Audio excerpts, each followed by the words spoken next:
It's a team consists of a sergeant and 7 detectives who are responsible for locating people with felony warrants or who are wanted for serious crimes that they have been alleged to have committed. Those requests that come in are either from our substations at the Sheriff's Office or other agencies throughout the county that request our assistance. Okay, and forgive me if I've asked this, but how long did you spend with the fugitive apprehension team? About 6.5 years. Okay, and that was as the sergeant? Yes, sir. So you would be the individual leading the team? That's correct. All right. And how many members of the fugitive apprehension team were there? I had 7 plus myself. Okay. Is that the role that you had in November and December of 2021? It is. Is it fair to say that all of the individuals on the fugitive apprehension team work as a group? Yes. All right. Now, I want to direct your attention to the days after the Oxford High School shooting of November the 30th, 2021. First of all, do you remember that day? I do. Okay. Were you working that day and that week? Not that specific day. I was out of town, but the rest of the week, yes. Okay. At some point, were you requested to locate James and Jennifer Crumbley? We were. And tell us how that happened, please. I believe it was December 2nd. Lieutenant Willis asked me to attempt to locate both of them. Okay. And if I told you they were formally charged on Friday, December 3rd, does that sound right? Yes. Okay, so Detective Willis sitting at the table here asked you to locate them? Yes. What information did you have at your disposal when you were given this assignment? They're basic information. They're pictures, full names, height, weight, addresses, vehicles they drove, things of that nature.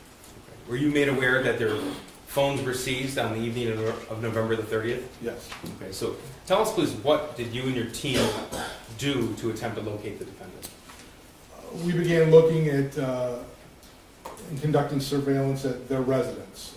Any family members that we knew of, friends, things of that nature. Checked area hotels, places that we might think they might go.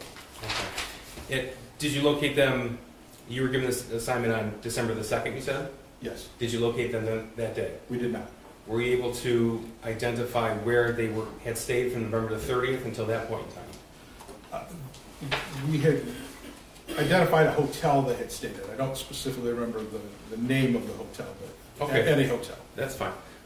When you received that information, what did you do? We checked with the hotel staff to find out whether there were still guests there, whether they had checked out, and in fact they had checked out. Okay. So after you learned that they had checked out from that hotel, what happened next? We continued to check area hotels, surveillance of any known locations, and eventually we located a vehicle that belonged to them at a hotel in Auburn Hills. Okay. And when you identified this vehicle belonging to either James or Jennifer Crumbley, what happened next?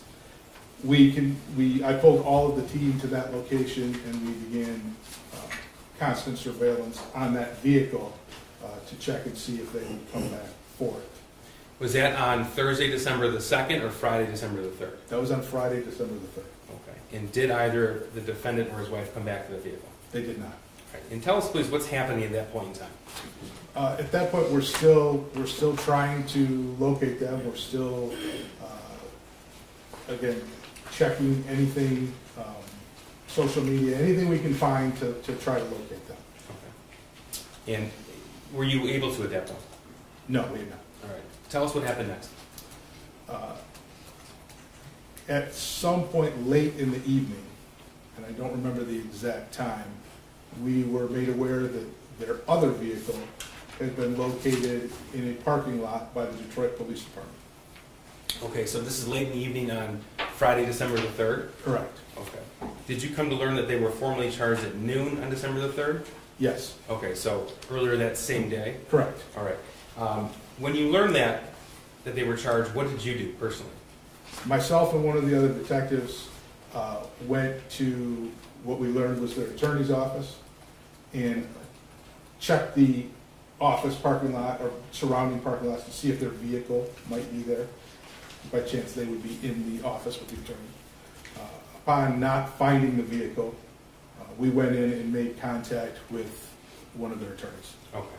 And without telling us what was said in that conversation, did you find either James or Jennifer Crumbley there? Did not. Okay. And at that point in time, they had the same attorneys, is that correct?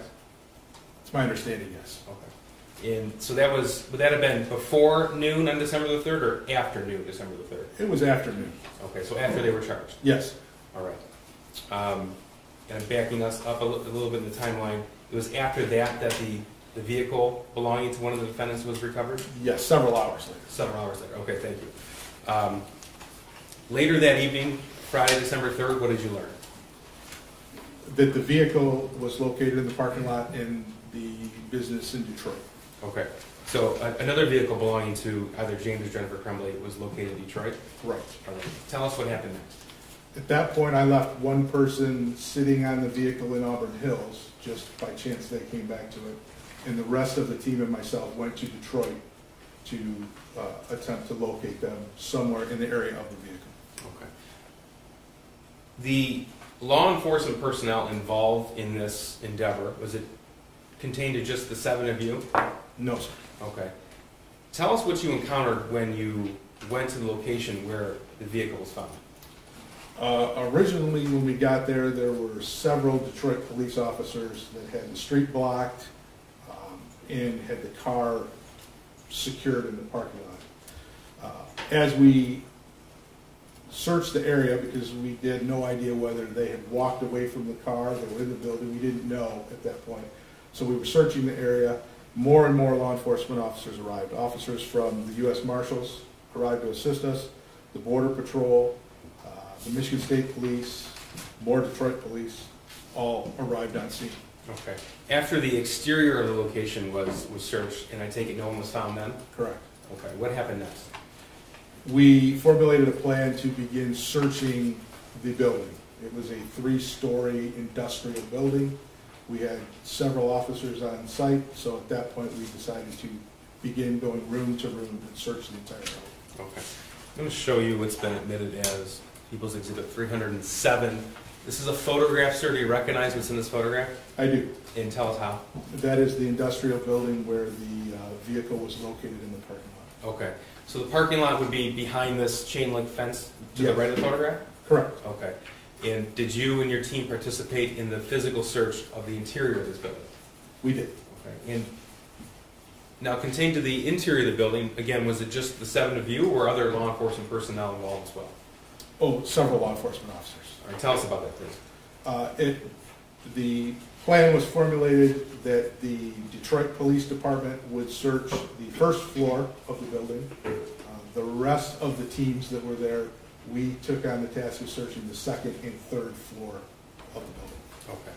Now, was this done in secret, or was this out in the public, as far as the knowledge? Oh no, it was very obvious, very apparent. There was dozens and dozens of officers. We went room to room. At some point, we had obtained keys to some of the rooms. When we had those keys, we were able to unlock the door, announce our presence, go in and search every place in the room that could potentially hide a human being. Other rooms we did not have keys for, and we were forced to force our way into those rooms. When you say force our way into the rooms, can you describe what that looks like? Yeah, there are several tools that are used to what's called breach or force a door open. There's a long Halligan type pole like a fireman would use. You jam it into the door frame and pry the door back and get the lock to sometimes pop. If that doesn't work, we have a 35-pound battering ram, and we will batter the door lock mechanism until the door opens. Okay. Is that a quiet endeavor, or is that loud? Well, it's very noisy. Very noisy. So, specific to the 3 floors in what's the building depicted here in 307, which areas did you and your team search? The 2nd and 3rd floor of the building. Okay. And was anybody located in those searches? Not on the 2nd or 3rd floor. Okay. At some point, were you made aware that James and his wife were found on the 1st floor? Yes. Were you involved in the actual breaching of that room and the arrest? No, that was handled by the Detroit SWAT team, I believe, handled that door. Okay, and they had already been assigned to the first floor? Yes, sir. Okay. And tell us what happened after that occurred. As soon as the SWAT team entered that room and searched it and discovered the Crumbleys in that room, they were taken into custody by Detroit, and then they were turned over to my team, who took custody of them and transported them back up here to Oakland County. Okay. Do you recall the approximate time that occurred? Probably 1:30, 1:15, somewhere. It was after 1 o'clock in the morning. In the morning. So we're talking Saturday, December the 4th. Yes, sir. And is James Crumbley in court today? He is. Can you please point to and describe something he's wearing today? Gray suit and headphones. Your Honor, would record reflect the identification of the defendant? The record will so reflect. Thank you. Nothing further. Ross? Yes, Your Honor, thank you. Good morning. Good morning.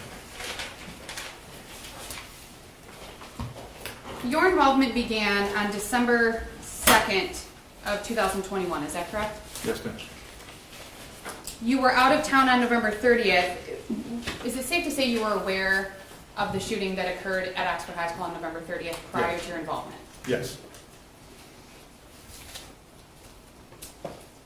Now, your involvement was as the sergeant of the fugitive apprehension team. Correct. It's also called FAP, is that correct? Correct.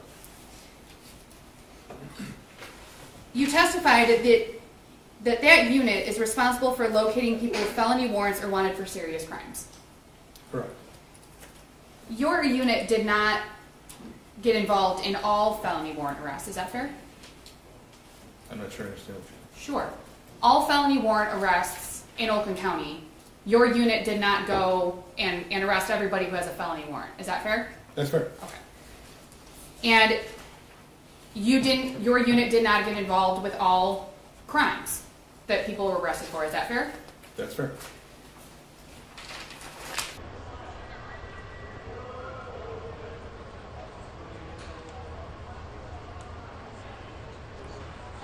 And let me clarify. So we know, and we heard some testimony previously, that there was a warrant issued by the court, correct? Correct. In this case, correct? And based on your experience, you were a law enforcement officer for 34 years, you were a detective for a number of years. You know that somebody who's accused of a crime and charged can walk themselves into a court, correct? Correct. With or without an attorney, right? Correct. And that includes for felonies. Correct. Their attorney, you're aware that there have been times where their attorney has arranged, sometimes with the detectives, sometimes with the prosecutor's office, in various ways. Their attorney can arrange for them to be turned in to the court or the police department on a specific day and time. Is that fair? Sure. Okay. The other ways are involving your former unit, Correct. and that's done by law enforcement. The attorneys don't call you up and say, hey, can you come get my client? That's the police who say, go get this person. Correct. And then obviously other agencies can get involved with our other arrests as well. Is that fair? Yes. In this situation, your involvement was requested prior to Mr. Crumbley being charged. Yes. You testified that your involvement was December 2nd of 2021. Yes. You were contacted, and I don't know if this was clear, you were contacted by Lieutenant Willis. Yes. He contacted you on December 2nd of 2021 and asked you to locate James and Jennifer Crumbley. Yes. Now, did you learn as part of your involvement or as part of getting that initial information that there were some concerns? Well, let me go back. You're aware that after the Oxford High School shooting that people were scared. Is that fair? I'm talking people in general. Possibly, I would assume. Angry? Sure. Upset? Sure. It was very public what had happened on November 30th of 2021. Yes. The shooter's name became public shortly after the shooting. Yes. If you recall, and you may not know, but if you don't know, please say you don't know, that Mr. and Mrs. Crumbly's residence was made public. That I don't. Did you learn during your involvement in this case that there were some concerns over the safety of James and Jennifer Crumbley because they were the parents of the Oxford High School shooter? I was never made aware of that. So all you were made aware of was that James and Jennifer Crumbley needed to be located. Yes. And the first place you went was their residence. Yes. They weren't there. Correct. You eventually determined and learned that they had been at a hotel in Auburn Hills from November 30th to December 3rd, the morning of December 3rd. I'm not sure if they were there that entire time, but that's where we ended up finding the vehicle, was at that hotel. And did you also learn through your involvement that they registered at that hotel in Jennifer Crumbley's name? I don't specifically remember whose name it was.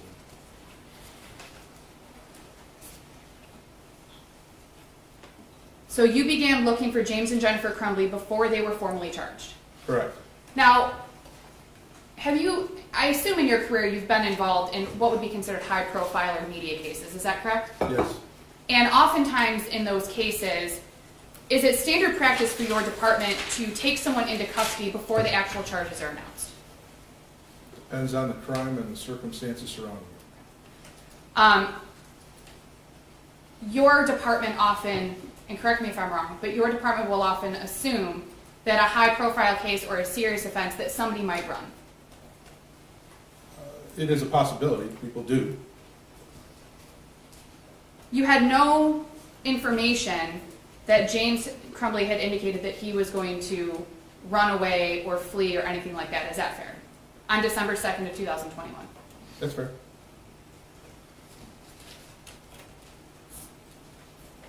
You were aware that James and Jennifer Crumbley did not have their phones after November 30th of 2021 because they had been either given to or taken by law enforcement, but law enforcement had them in their possession. Yes. Did you also learn during your early involvement in this case, or at any point, that James and Jennifer Crumbley had obtained track phones or pay-as-you-go phones or things like that? Yes. And did you learn during your involvement in this case that those phones were obtained because James and Jennifer wanted to be able to contact family in the early days after the shooting? I was not aware of the reason behind obtaining those phones. Did you also learn during your involvement in this case that James and Jennifer Crumbley obtained additional phones in the same phone number of the phones that were given to law enforcement? I did learn that, but I don't remember at what point in our investigation I learned that.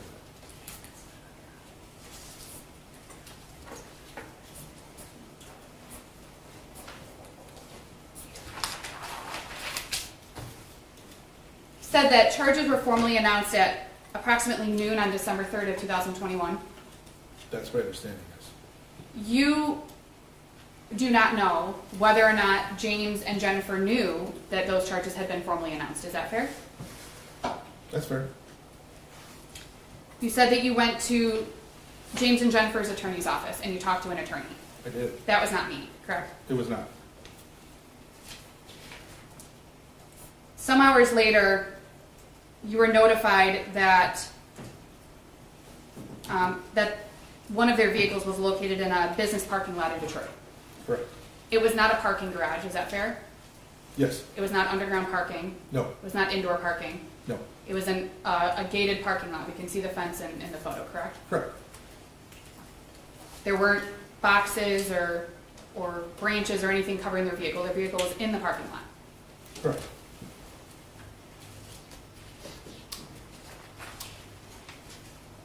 And at some point during your involvement between December 2nd and December 3rd, were you also made aware that there were going to be some attempts to do an alternative to what we talked about earlier when it comes to turning somebody in, that Mr. Crumbley may be walking himself in to be arraigned on the warrant after he'd been made aware of it, if you recall those conversations?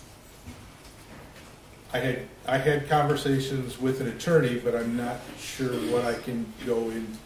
Yes, and I'm not asking you about the details of the conversation. Just if you had some knowledge that there was an indication that Mr. Crumbley was not running, but that he was in fact going to turn himself in. Again, without giving. Yeah. Judge, I object to this whole line of questioning. I think it's getting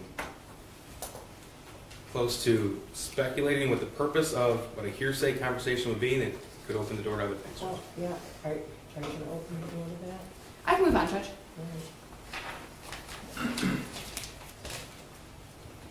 At no point during your involvement in this case where you told James Crumbley is absolutely avoiding these charges and will not be turning himself in? At no point were you told that. There's the same question, same objection to the same question, just asked differently.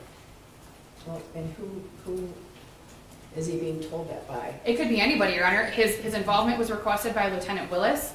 He had multiple police officers involved. There were multiple people involved in allegedly, or in locating Mr. Crumbley. I'm just asking if he was ever given knowledge that was going to happen. Just as a response, he's testified to what his job was. He was given an assignment, and he carried it out. Well, I don't know, I guess you gotta be careful what you wish for, right? Thank you, Judge. Yeah, you know. You indicated that the building where Mr. Crumbley's vehicle was a quote-unquote three-story industrial building, is I believe what you called it. Yes. That was Exhibit 307, which is on the screen. In that building, obviously from the outside, it looks kind of like a warehouse. Would you agree with that? Sure. But you learned during your involvement that there were multiple tenants in that building. Yes, multiple suites. Right. Or rooms. Businesses, Yes. people who were regularly in and out of that building. That I can't answer to. It was very late and there was nobody in and out when we were there. Okay. Did you learn during your involvement that there were people in and out during the day that day? Not at the time I was there. Okay. And you may not be the right witness to ask these questions of. I'm just trying to determine what exactly you knew about this building. Yeah, at that point, at that hour of the night, there was nobody coming in and out. And we wouldn't have allowed anybody to come in or out anyway. And you learned in going into the building that there was an option for interior parking. Did you learn that? I don't recall there being any interior parking, like a parking garage, if that's what you mean. Right. Like a way to pull a vehicle in through a garage and park it inside instead of out in the lot. There was a loading dock, so I guess technically you could have pulled a car inside of there, but I did not see. It was not a designated indoor parking structure. Right. So not like a parking garage or those underground parking like we were talking about earlier. Correct. Okay. Your testimony was that it was obvious and apparent what was going on outside of and in that building during your search of the building, correct? Yes. Now, you can't say, because you really have no idea what James Crumbley heard or saw that night, correct? On December 3rd of 2021, or the early morning hours of December 4th of 2021. I can only tell you what I saw and heard, and the commotion, the law enforcement officers, the flashing lights from the police cars, but specifically as to what he saw and heard, I can't tell you that. Right. You have no knowledge of whether or not he saw or heard any of that. Is that fair? Yeah.